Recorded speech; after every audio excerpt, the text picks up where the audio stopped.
Halo semua, nama saya Lara. Selamat datang di channel YouTube ini. Titel: Robert Wone, kasus aneh yang tidak terungkap hingga saat ini. Robert Eric Wone lahir pada tanggal 1 Juni tahun 1974. Ia merupakan keturunan keempat dari keluarga Cina Amerika yang dibesarkan di Brooklyn, Amerika Serikat. Robert menempuh pendidikan menengah di SMA Xaverian dan lulus sebagai valedictorian atau siswa dengan prestasi akademik tertinggi di angkatan kelulusannya. Setelah selesai SMA, Robert melanjutkan kuliah di William and Mary College, salah satu perguruan tinggi negeri tertua di Amerika, sebagai James Monroe Scholar atau program beasiswa dan kehormatan untuk mahasiswa berprestasi tinggi. Selama masa kuliah, ia terkenal sebagai mahasiswa yang aktif dan berprestasi. Tak heran setelah lulus kuliah, Robert kembali lulus gelar juris dokter dengan predikat cum laude dari Fakultas Hukum Universitas Pennsylvania pada tahun 1999. Prestasinya yang cemerlang membuat Robert diterima bekerja sebagai pegawai hukum untuk Hakim Raymond E. Jackson di Pengadilan Distrik Federal untuk Distrik Timur Virginia. Ia kemudian menjalani karir di bidang hukum real estate komersial selama 6 tahun di firma hukum Covington dan Burling, Washington DC. Di luar tugas profesionalnya, Robert juga aktif dalam kegiatan pelayanan publik, termasuk menjabat sebagai penasihat umum untuk organisasi Orang Cina Amerika atau OCA. Robert Wone menjalani kehidupan profesional yang stabil dan mapan. Ia memiliki latar belakang pendidikan hukum yang kuat, serta karir yang berkembang di bidang hukum properti komersial. Seperti kebanyakan pria normal, Robert memutuskan untuk menikah pada tanggal 7 Juni tahun 2003. Robert menikah dengan Catherine Ellen Yu, teman sekelasnya saat berkuliah di William and Mary College. Robert lalu memutuskan untuk tinggal di Fairfax County, Virginia, Amerika Serikat setelah pernikahan itu. Pada tanggal 30 Juni tahun 2006, Robert memutuskan untuk keluar dari pekerjaannya di Covington and Burling. Ia lalu bergabung dengan Radio Free Asia sebagai penasehat umum. Dan di saat yang sama, Robert dengan segudang prestasinya juga merupakan presiden terpilih Asosiasi Pengacara Amerika Asia Pasifik atau NAPABA. Jabatan yang cukup bergengsi untuk pria usia 32 tahun saat itu. Sebagai pengacara yang cukup sukses, jadwal kerja Robert yang padat membuatnya sering pulang larut malam. Biasanya, ia akan pulang ke rumahnya meski memerlukan waktu tempuh sekitar 30 menit hingga 1 jam, menggunakan transportasi umum pada malam hari. Namun, pada malam itu, untuk pertama kalinya, Robert memutuskan tidak langsung pulang ke rumahnya, karena khawatir akan membangunkan istrinya Catherine yang harus bekerja pagi-pagi keesokan harinya. Robert lalu menghubungi Joseph Price agar diizinkan menginap di rumahnya malam itu. Joseph Price merupakan teman lama Robert saat kuliah di William and Mary College. Keduanya aktif dalam organisasi kehormatan dan kepemimpinan mahasiswa. Mereka menjalin hubungan pertemanan yang cukup erat. Mereka bahkan pernah menulis dan menerbitkan sebuah opini bersama di Richmond Times-Dispatch yang berisi kritik terhadap artikel sebelumnya mengenai Fakultas William and Mary pada September tahun 1993. Kedekatan mereka sudah terjalin selama bertahun-tahun, hingga mereka tampak seperti saudara. Meski Joseph Price merupakan pria penyuka sesama jenis, Robert tidak masalah dengan hal tersebut.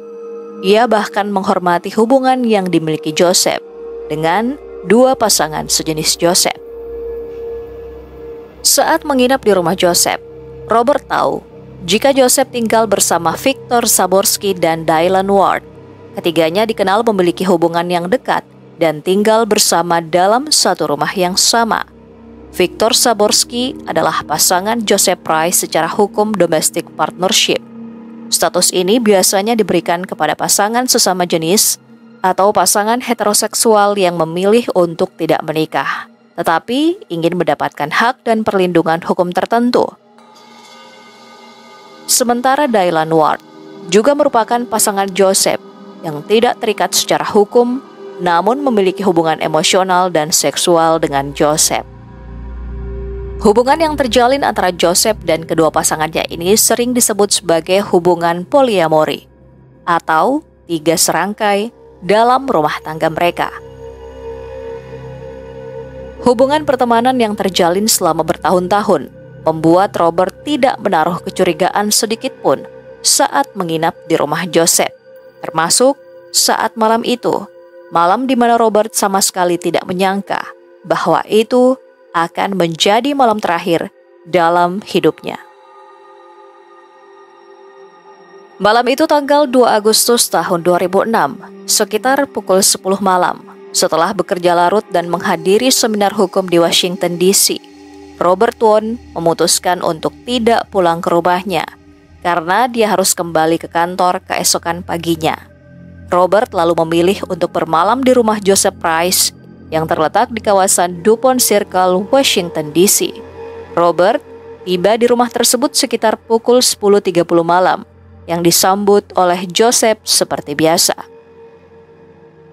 Namun pada pukul 11:49 malam, telepon layanan darurat Amerika 911 menerima telepon dari Victor Saborski yang melaporkan jika temannya Robert Won ditemukan dalam kondisi tidak sadar, tergeletak di lantai, dan mengalami luka tusuk di rumah mereka.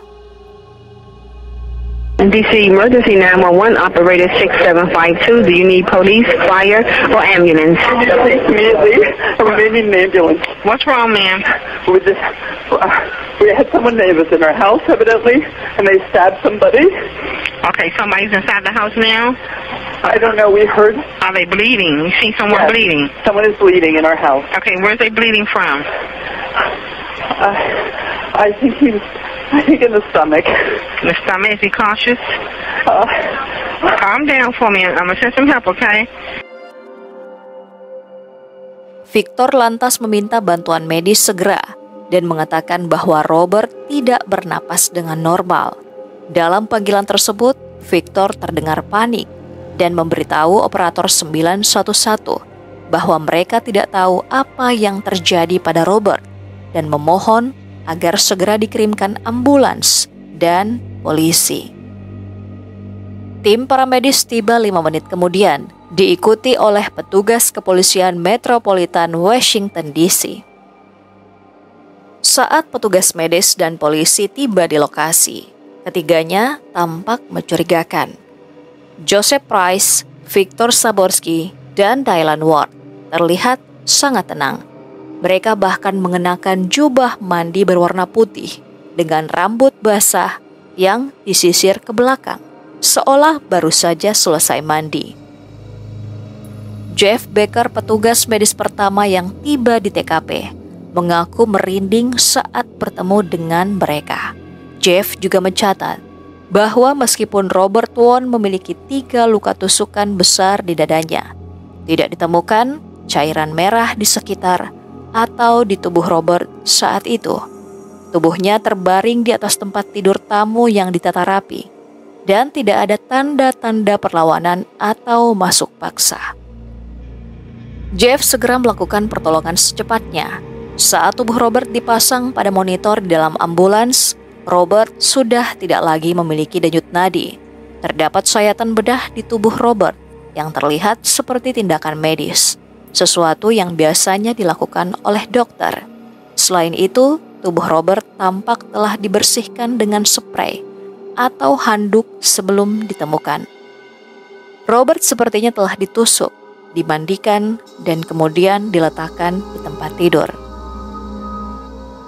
Robert kemudian dibawa ke Rumah Sakit Universitas George Washington, di mana kemudian ia dinyatakan meninggal pada pagi hari tanggal 3 Agustus tahun 2006 di pukul 12:25 pagi.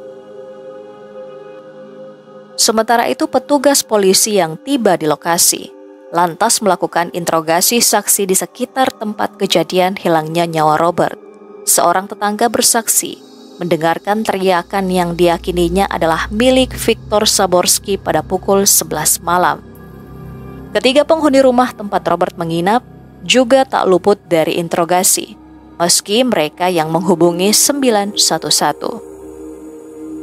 Saat ditanya, mereka mengatakan kepada polisi bahwa ketika mereka pergi tidur di kamar masing-masing sekitar tengah malam, seorang penyusup bersenjata memasuki rumah mereka melalui halaman belakang kecil, masuk ke dalam pintu belakang yang tidak terkunci, kemudian menusuk Robert di kamar tamu dan menghilang tanpa jejak. Polisi yang mendengarkan penjelasan mereka tentu saja tidak percaya. Setelah menjawab beberapa pertanyaan awal dari polisi, Joseph Price, Viktor Saborski, dan Dylan Ward dibawa ke kantor polisi untuk pemeriksaan lebih lanjut. Sementara itu, detektif yang bertugas tetap berada di rumah Joseph untuk melakukan penyelidikan di lokasi kejadian. Saat naik ke lantai atas dan memasuki kamar tempat Robert Won ditemukan, detektif segera merasa ada yang tidak wajar. Ia hanya menemukan 2 noda cairan merah kecil di spray dengan jumlah yang sangat sedikit. Padahal, Robert menderita 3 luka tusuk yang cukup dalam di bagian dada, hal yang sangat tidak masuk akal. Jika seseorang ditusuk 3 kali dan hanya terbaring begitu saja tanpa cairan merah yang berceceran. Selain spray, detektif juga menemukan sebuah handuk di lantai dengan noda cairan merah ringan dan sebilah pisau berlumuran cairan merah yang diletakkan di atas meja. Keadaan rumah juga tidak mencurigakan, tidak tampak berantakan, dan tidak ada barang yang dicuri. Dompet, ponsel BlackBerry, jam tangan, dan pakaian Robert terlihat rapi di kaki tempat tidur. Dalam rumah itu, penyelidik juga menemukan sejumlah alat bantu seksual ekstrim yang menyerupai alat penyiksaan yang dimiliki oleh orang-orang yang menyukai kekerasan seksual. Tubuh Robert yang sudah tidak bernyawa lantas diotopsi. Dari hasil otopsi tersebut ditemukan 7 bekas tusukan kecil, semacam bekas suntikan jarum di tubuh Robert, yang tidak berhubungan dengan luka tusukan utama di dadanya. Lokasi tusukan itu diantaranya di leher, pergelangan tangan, dan kaki, memunculkan dugaan bahwa kemungkinan besar Robert dibius atau dilumpuhkan sebelum dihilangkan nyawanya. Terdapat beberapa luka tusuk di tubuh Robert, tampak seperti hasil pembedahan mirip luka sayatan klinis yang rapi, seperti yang ditemukan oleh petugas medis yang datang pertama kali. Tidak ditemukan tanda-tanda perlawanan, menunjukkan Robert kemungkinan sudah tidak sadar atau tidak mampu melawan saat proses penghilangan nyawanya. Hal yang mengejutkan juga ditemukan dari otopsi tersebut. Dokter forensik menemukan bekuan sel cairan merah di usus kecil Robert yang mengindikasikan bahwa ia masih hidup beberapa saat setelah ditusuk. Pemeriksaan lebih lanjut menemukan bahwa titik tusukan lain di tubuhnya menambah dugaan adanya unsur penyiksaan atau tindakan seksual tertentu. Dokter lantas melakukan tes toksikologi untuk mendeteksi keberadaan obat penenang atau narkotik seperti opioid, kokain, dan pensiklidin, namun hasilnya negatif. Namun dari hasil pemeriksaan forensik seksual, ditemukan cairan biologis laki-laki di sekitar alat kelamin dan di dalam lubang belakang pembuangan kotoran milik Robert. Yang lebih mengherankan, saat dilakukan tes DNA, hasil tes menunjukkan bahwa cairan tersebut berasal dari cairan milik Robert sendiri. Yang menimbulkan pertanyaan besar, bagaimana cairan itu bisa berada di dalam tubuh Robert tanpa adanya tanda-tanda kekerasan secara seksual dari luar? Saat diinterogasi awal, Joseph Price mengatakan bahwa ia menemukan pisau di dada Robert dan kemudian meletakkannya di atas meja. Namun, dalam keterangan selanjutnya, Joseph mengubah pernyataannya. Ia mengatakan bahwa ia sendiri yang mencabut pisau dari tubuh Robert sebelum meletakkannya di meja. Joseph juga mengaku bahwa ada banyak cairan merah di dada Robert saat itu. Namun, hasil pemeriksaan forensik menunjukkan bahwa pisau yang diakui oleh Joseph dan yang ditemukan tidak cocok dengan bentuk luka tusuk di tubuh Robert. Penyelidik meyakini bahwa pisau tersebut bukanlah senjata penghilangan nyawa yang sebenarnya. 3 bulan setelah kematian Robert, rumah di Swan Street yang menjadi lokasi kejadian kembali menjadi sorotan. Kali ini bukan karena perkembangan kasus penghilangan nyawa Robert, melainkan karena aksi pencurian. Michael Price, adik dari Joseph Price, bersama seorang rekannya bernama Phelps Collins, diketahui membobol rumah tersebut dan mencuri peralatan elektronik senilai lebih dari $7.000 Amerika Serikat. Kedua orang tersebut sempat didakwa atas tuduhan pencurian, namun semua dakwaan kemudian dibatalkan tanpa penjelasan lebih rinci ke publik. Dalam laporan lanjutan tahun 2007, Kepolisian Metropolitan Washington DC mengungkapkan bahwa mereka sebenarnya telah bersiap melakukan penangkapan terkait kasus penghilangan nyawa Robert pada akhir 2006. Namun, aksi pencurian yang dilakukan Michael Price mengganggu proses tersebut dan penyelidikan pun kembali mengalami hambatan serius. Karena tidak cukupnya bukti langsung, proses investigasi berlangsung lama dan tidak ada satupun dari ketiga penghuni rumah yang didakwa atas penghilangan nyawa Robert. Bahkan, 3 tahun setelah kejadian pada tahun 2008, Joseph, Victor, dan Dylan hanya didakwa atas tuduhan menghalangi proses hukum, berkonspirasi untuk menutup-nutupi kejahatan, dan merusak barang bukti. Jaksa Federal Glenn Crisher meyakini bahwa mereka telah membersihkan tubuh Robert, menghapus cairan merah dengan handuk, dan menempatkan pisau palsu di lokasi kejadian untuk menyesatkan penyelidikan. Lalu pada tahun 2010, pengadilan menyatakan ketiganya tidak bersalah atas semua dakwaan. Namun, dalam vonisnya, Hakim Lynn Leibovitz menyatakan bahwa ada kemungkinan salah satu atau lebih dari mereka mengetahui kebenaran tentang apa yang sebenarnya terjadi, namun memilih untuk tidak mengungkapkannya.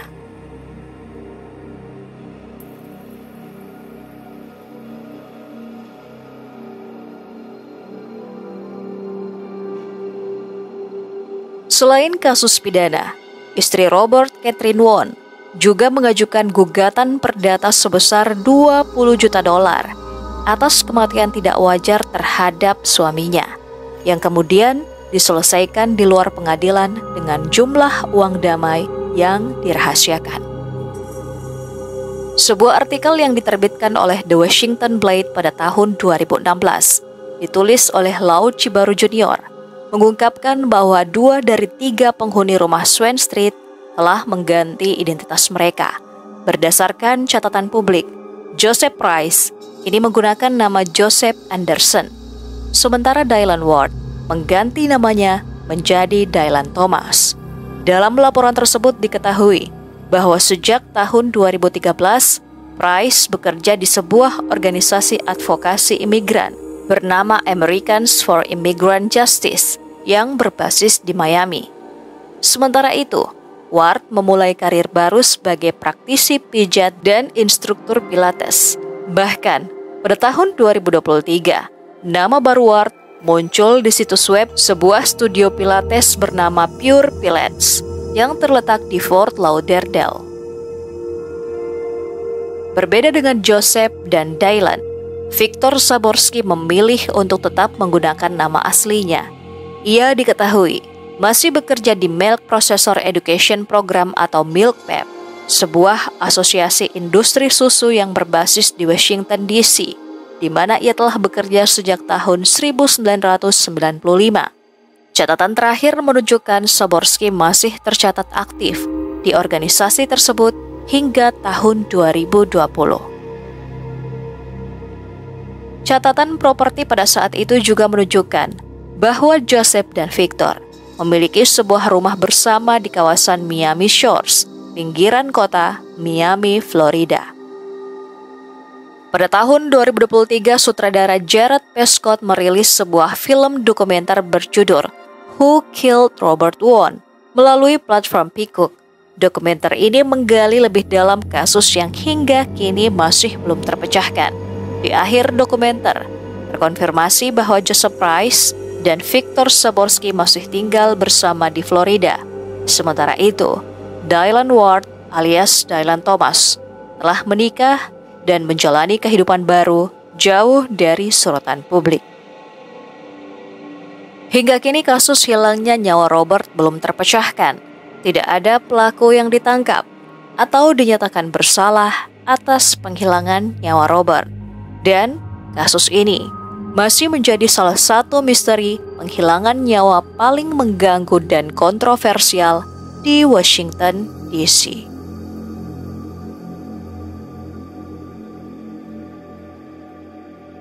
Sampai bertemu kembali di kisah-kisah berikutnya. Tetaplah di channel ini.